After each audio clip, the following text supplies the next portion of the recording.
దీర్ఘకాలంగా జైల్లో మగ్గిపోతున్న 213 మంది ఖైదీలకు రాష్ట్ర ప్రభుత్వం క్షమాభిక్ష ప్రసాదించింది. ఇవాళ ఖైదీలందరూ స్వేచ్ఛా వాయువులు పీల్చుకోనున్నారు. చాన్నాళ్లుగా కారాగారంలో ఉన్న వారి విడుదల కోసం వారి కుటుంబ సభ్యులు సీఎం రేవంత్ రెడ్డికి ప్రజాపాలన కార్యక్రమంలో దరఖాస్తులు అందజేశారు. ఈ అంశంపై స్పందించిన ముఖ్యమంత్రి కేంద్ర రాష్ట్ర ప్రభుత్వాల మార్గదర్శకాల ఆధారంగా ఖైదీల ముందస్తు విడుదలకు గల అవకాశాలను పరిశీలించాలని అధికారులను ఆదేశించారు. ఆ దరఖాస్తులు పరిశీలించిన సీనియర్ అధికారులు అర్హులైన వారి వివరాలను ఉన్నత స్థాయి కమిటీ ముందుంచారు.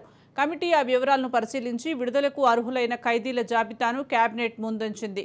సీఎం రేవంత్ నేతృత్వంలోని కేబినెట్ వారి విడుదలకు పచ్చజెండా ఊపింది. అనంతరం ఆ జాబితాకు గవర్నర్ ఆమోద ముద్ర వేయడంతో ఖైదీల ముందస్తు విడుదలకు రాష్ట్ర ప్రభుత్వం మంగళవారం ఉత్తర్వులు జారీ చేసింది.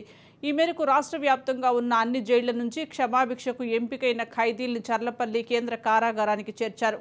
ఇవాళ కౌన్సిలింగ్, జాబ్ మేళా అనంతరం వారిని విడుదల చేస్తారు. కాగా విడుదలవుతున్న వారిలో 205 మంది యావజ్జీవ ఖైదీలు ఉండగా తక్కువ కాలం శిక్ష పడ్డవారు 8 మంది. వీరందరికీ ఇప్పటికే జైళ్లలో వివిధ వృత్తులకు సంబంధించిన నైపుణ్యాభివృద్ధి శిక్షణ ఇచ్చారు.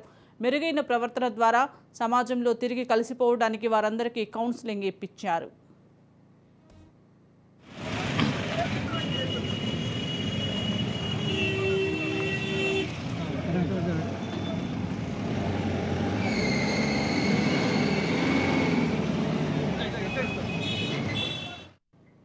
క్షమాభిక్షపై విడుదలయ్యే ఖైదీలు 50,000 రూపాయలు వ్యక్తిగత పూచీకత్తు ఇవ్వాల్సి ఉంటుంది. ఆయా కేసుల్లో గతంలో న్యాయస్థానం వారికి విధించిన శిక్షాకాలం పూర్తయ్యే వరకు వారి గ్రామ పరిధిలోని పోలీస్ స్టేషన్లో 3 నెలలకు ఒకసారి హాజరు కావాల్సి ఉంటుంది.